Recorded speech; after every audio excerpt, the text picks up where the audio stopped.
Welcome back, everybody, for the Dragon Ball Super review from my part 1. I'll make sure to link that in the description, and I'm not going to waste much time because I'm going to get right back into it.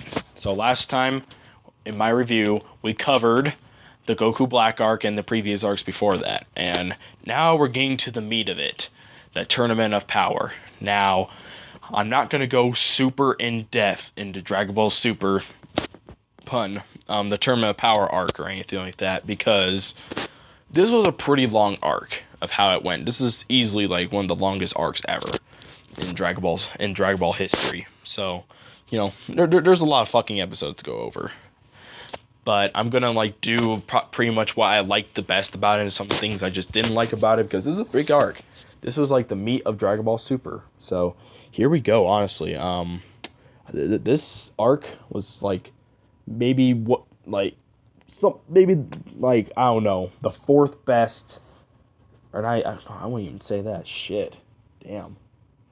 My third favorite arc ever from Dragon Ball history ever, with my favorite being the Cell arc from Dragon Ball Z, my absolute favorite. My second would probably be the whole entire Namek arc, and then the Tournament of Power would be my third one, okay?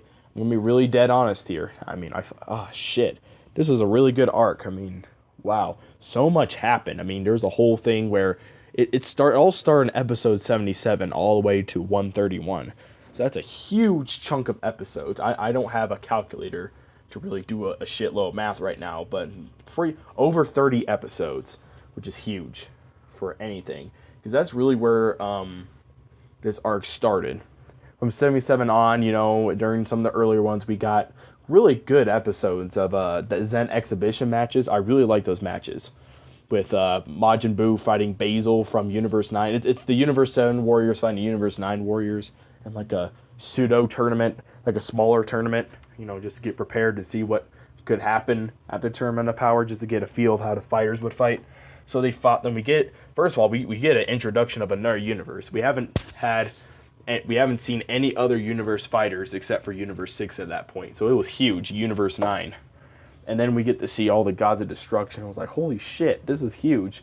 There's a lot of gods and angels and all that. And it was pretty cool. And, we got their fights. It was fucking awesome. My favorite probably being the Gohan fight. Maybe Toppo versus Goku. And the second one being my Gohan fight. Because, damn, Gohan versus Lavender was a good fight. Gohan definitely won that match. He didn't just get tied with him. That's bullshit. He fucked his shit up. And then Goku versus Bergamo was an obvious. Of course, Goku was going to win that one. But it was really interesting because that's when we got our very first introduction to Universe 11 and their Pride Troopers. Starting with their leader and the Justice Man himself, Toppo. And man, I gotta say, I really liked Toppo this arc, okay? The Pride Troopers overall were pretty alright, they're okay. They weren't as great as the Ginyu Force, because once you do the Ginyu Force, you can't surpass the Ginyu Force in amazingness, That's not even a word, but the Ginyu Force was like the team, okay, in Dragon Ball. Not like Cooler's Crusher Corps, whoever the fuck those wannabes were. It was the Ginyu Force, okay? Let's be real. But, the Pride Troopers were really interesting. A really interesting concept. They were pretty much superheroes. And, we got, in the filler episodes leading up to the tournament, we got to see, what they kind of did, introducing some of the other characters in the Pride Troopers. It was really interesting. It's like, wow, these guys they're pretty much like the Avengers, almost. But they all wear, one set form of uniforms, and, not all of them they don't always unite together all the time, so they're just out there fighting. And this was where I started to see that Super wasn't always about villains, because these guys weren't villains. They never turned out to be villains. And Toppo was interesting because he called Goku a villain, even though clearly Goku gave them all a chance to live in the tournament, so they should all be thanking Goku. But it's kind of interesting. So we get a fight between Goku and Toppo. And Toppo was really strong. Goku saw that. He turned blue. And Toppo wasn't getting wrecked by blue, but at that point Goku was a little bit probably above Topo at that point, but they were pretty matched evenly. And Goku got a chance to fight him. He even went Kaioken Blue on him. And then their match was canceled, pretty much. It was kind of like a thing because the Grand Priest was like, well, now we need you guys to fight in the tournament. We don't need you guys dying on my ass and shit. That was pretty cool. And Topo even mentioned for the first time Jiren was stronger than him. And that's who we get the sense of like, ooh, who's this Jiren guy? If he's stronger than Topo, he's not even the leader of the Pride Troopers. What's going on here? It was kind of interesting. And then we move on from there. We get pretty meh filler episodes, honestly. They're not the greatest. I don't really like filler, period.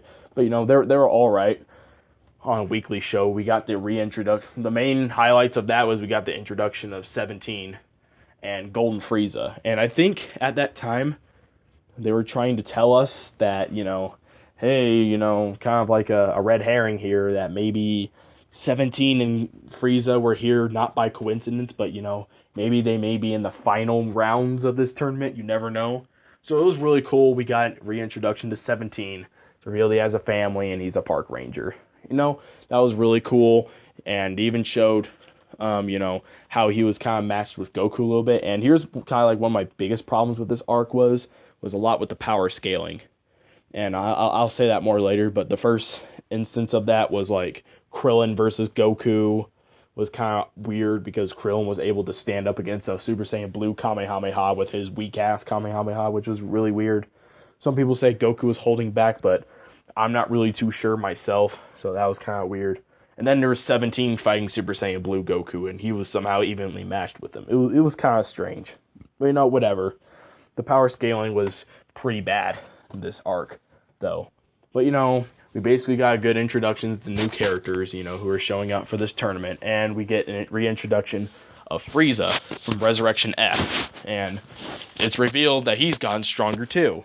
He showed this, that when he got he didn't get wished back. He got brought back from hell, and he fought those Universe 9 assassins. He even stood up against a Hakai. That was pretty fucking badass.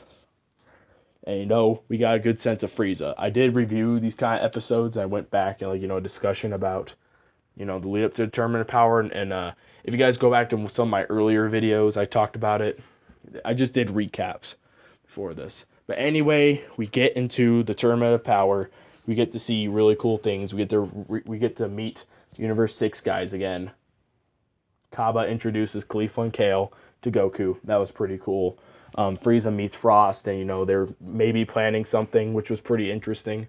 Because that was always the good, interesting part that people always wanted to see. Like, oh man, I know Frieza's dead now, but I wish he would just meet Frost, and he did, and that was really cool.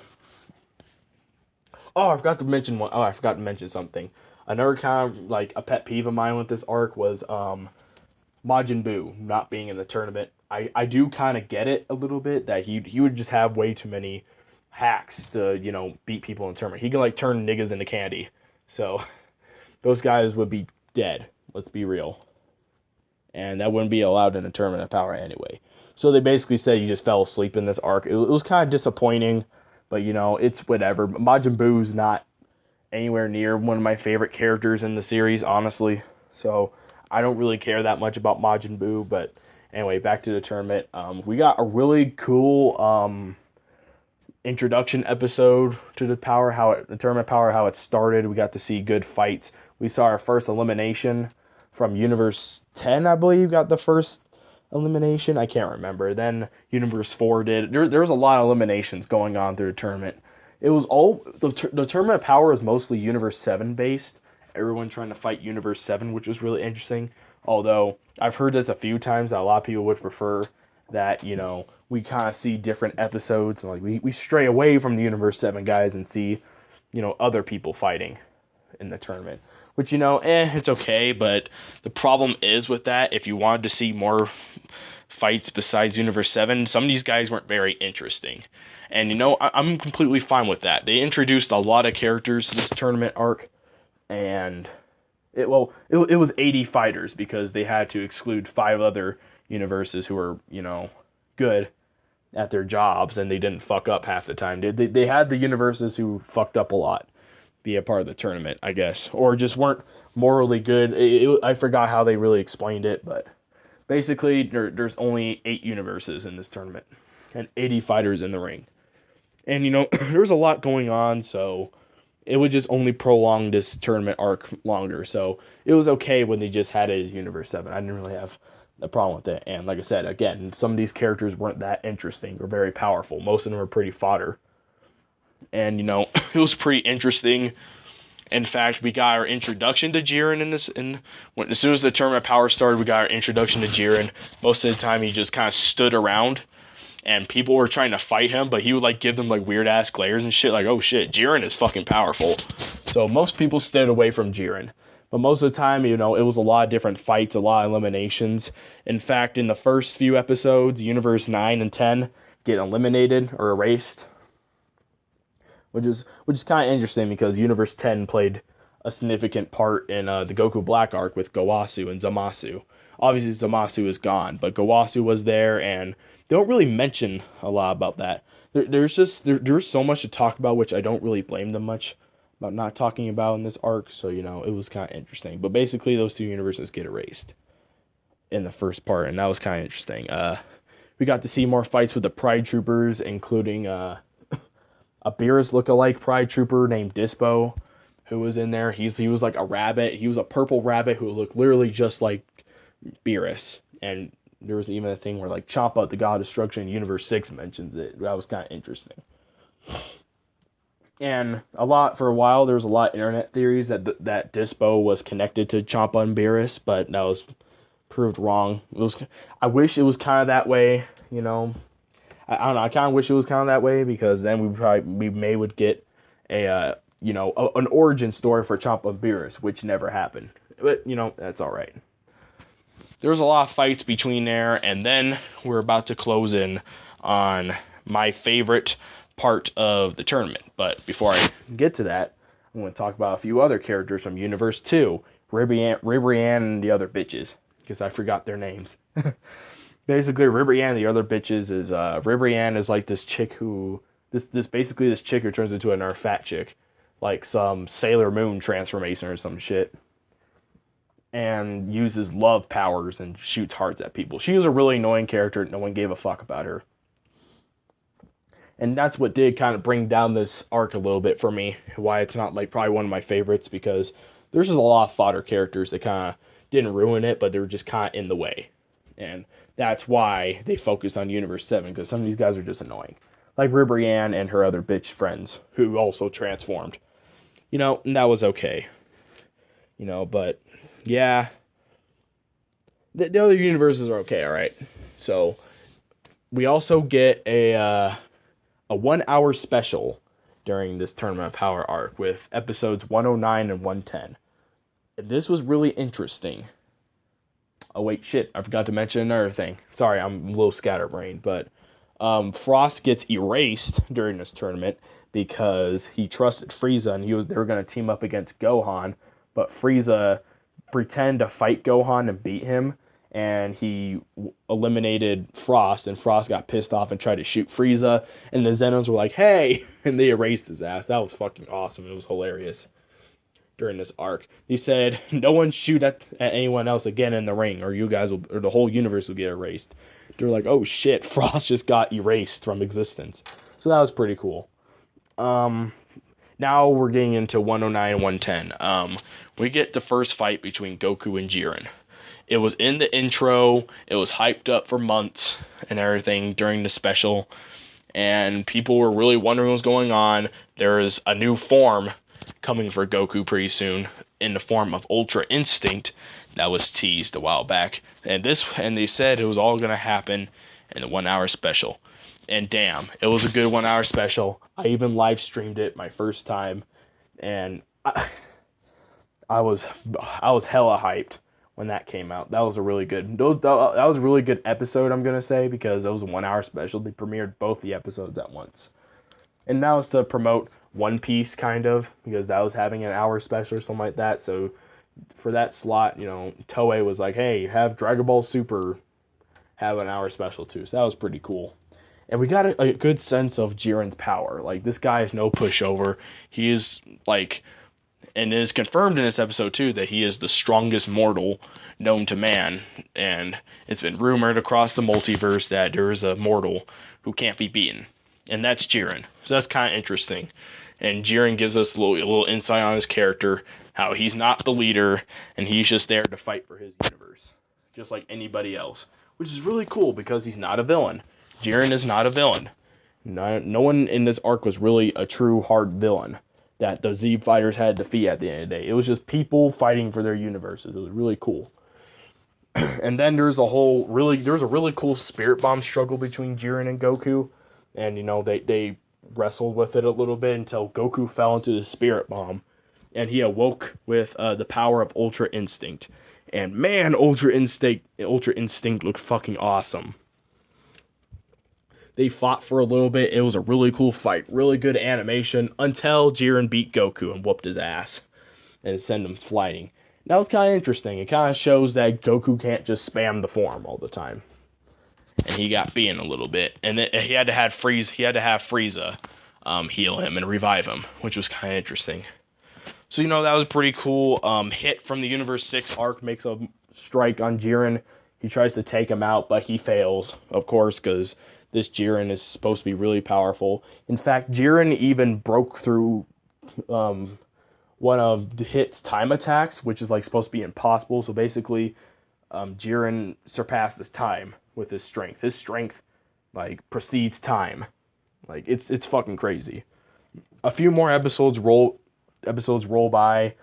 It's actually kind of cool. There was a mid-stage thing where in the middle of the tournament, it reached the half point with only a few minutes left, and they changed the whole tournament sky into green. It was kind of interesting. It was pretty cool.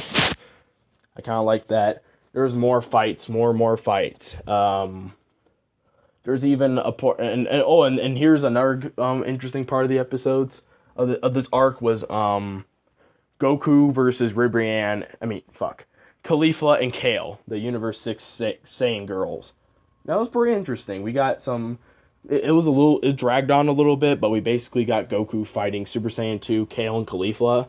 They both reached Super Saiyan 2, and it's Goku struggling to fight them because he used all of his power into Ultra Instinct, and that took a lot out of him. And they even did a new fusion in this series, which was pretty surprising. Kefla showed up, and people were like, "Oh shit!" So I guess fusing is legal now. They even make a point of that. And they tried to have two Universe 2 guys fuse, and then they get knocked over and their earrings broken. That was kind of interesting. But yeah, it was kind of interesting. It was Kefla basically overpowering Goku. And my only problem with this was, again, with the power scaling. It was during that fight, it just didn't really make sense how they can only do Super Saiyan 2 and Kefla as well, not even Super Saiyan 3. And they're somehow whooping Super Saiyan God Goku's ass, and even Super Saiyan Blue Goku's ass, until Goku unlocks Ultra Instinct again, and he immediately wins with a pretty interesting Kamehameha. It was pretty cool. It was basically Kefla shot a double beam of a red and green beam at fucking Goku, basically the power of Christmas, and Goku jumps up, uses a Kamehameha to balance himself, and he rolls up and he just fires a big ass Kamehameha into Kefla's face. A lot of people thought this was one of the best Kamehamehas ever. No fam. The best Kamehameha ever in Dragon Ball series is Super Saiyan 2 Gohan versus Cell, okay? Debate me on that. Because trust me, I bet I'll win. Alright? I'm cocky about it, but that Kamehameha was amazing. Anywho, before I went on a fucking nerd rant, basically, Caulifla and Kale lose. There's a few more episodes later of Gohan and Piccolo fighting two Universe 6 Namekians, which was kind of interesting, and they kind of revealed that they were Namekians who had the Namekians of Universe 6 fused with them, and they were powerful for this tournament. It didn't really help much because they got eliminated along with Universe 2. That was kind of interesting. Oh shit, I forgot to mention a few things. There was a few Universe 7 fighters that were eliminated, Krillin was eliminated early. Master Roshi had a pretty touching episode, which was really good, about him, having his last battle with some Universe 4 dude who turned into a fucking chicken, and he eliminated him. And there was a whole thing about him versus Frost, and Master Roshi gets eliminated. So does Tien. So by now, there's a few people who have been eliminated from the tournament. I can't remember the exact order they got eliminated, but it was kind of interesting and cool. So yeah, a few people have been eliminated so far, and at that point, after Gohan and Piccolo fight the Universe 6 Namekians, and Goku 17 and 18 teamed up against Universe 2 guys. That was pretty cool, and they won that one too. So Universe 6 and Universe 2? Yeah, Universe 6 and 2, they both got erased, and that was kind of interesting. There was a pretty sad moment where Champa was telling Beerus something, and he gets erased because they're both brothers, and Beerus is like sad and shit, which is kind of interesting. So, moving on from that, there's some more fights in there. I think a few more people get eliminated. Oh, the worst elimination in this entire tournament was Piccolo, because Piccolo gets eliminated by like a fucking Universe 4 bug and shit, which was pretty stupid. So 17 had to eliminate him in Universe 4. That was pretty retarded. Like, I agree it was pretty retarded, but a lot of people were kind of pissed about that because there's butthurt fucking Piccolo fanboys out there, which I'll do videos on soon about different fanboys in the Dragon Ball media. And you know, it's whatever. It was a pretty stupid elimination. But anywho, there's a pretty interesting episode where it was Universe 3 versus Universe 7 guys. 18 gets eliminated in that one, and they have them fight against a giant fusion robot of Universe 3. Those guys get eliminated, and Universe 3 gets erased and shit. And then it comes to the final few episodes where Universe 7 and 11 fight each other and shit. And, you know, it was pretty interesting. It was a Universe 7 and 11, they fought each other, 7 and 11, ha.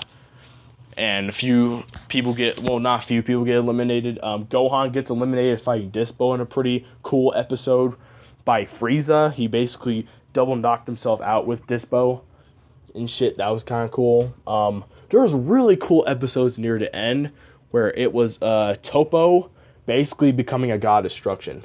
This was really cool because it's been hinted at that he was a god destruction candidate, and Topo was supposed to be pretty strong, but he like knocked it out of the park in those few episodes where it was Topo basically, he powered up to a god destruction. He was like big ass muscles and shit. He was purple like a god destruction. He used one Hakai ball and pretty much changed the entire terrain of the tournament stage again, like further destroying the tournament stage, and that was pretty fucking cool. And it was, oh man, it was awesome. He turned to like a god destruction shit. He fucked up Frieza. That was pretty sick and everything. And it was 17 was holding his ground surprisingly well against Topo. But then it took Vegeta to earn a new form, which he did fighting Jiren. I forgot to mention a few episodes before the god destruction Topo shit happened. Vegeta basically unlocked a new form too with Goku. Besides Ultra Instinct, it was they're calling it online Super Saiyan Blue Evolution, which is like he gets like, remember that buffed up form from Dragon Ball Z, if you guys remember, where it was a beyond Super Saiyan. That's pretty much what this was. He like kind of mastered Super Saiyan Blue and became a little bit more buff. And that was kind of cool. He had like a darker shade of blue aura surrounding him and everything. But that basically took that power to fight Topo. And what they kind of hinted at through the title and like the episode period, that Vegeta surpassed or is equal to the gods of destruction, because he fights Topo and he wins against them. He beats Topo using the nuke attack that he used against Buu in Dragon Ball Z, where he blew himself up. That was kind of interesting. And he beat Topo, and you know, that was pretty cool. And we get to the final episodes where 17 sacrificed himself against one of Jiren's attacks, because Jiren was fucking everybody up. It was just basically him versus Universe 7 at that point. It was basically against Goku, Vegeta, and 17. Frieza was out of commission by Topo, so he was out pretty much after that brutal beatdown he got. But it was basically them against them, and seemingly 17 sacrificed himself by blowing up Jiren's attack so it doesn't hit Goku or Vegeta. One episode later after that, Jiren knocks out Vegeta making a speech because he was completely powerless, and Jiren just beat his ass and kicked him out of the tournament until Vegeta gave Goku more power so he can activate Ultra Instinct again. And that was pretty cool because Goku unlocks Ultra Instinct once more. He fights Jiren a little bit more. There was a really cool episode where he was basically fighting Jiren.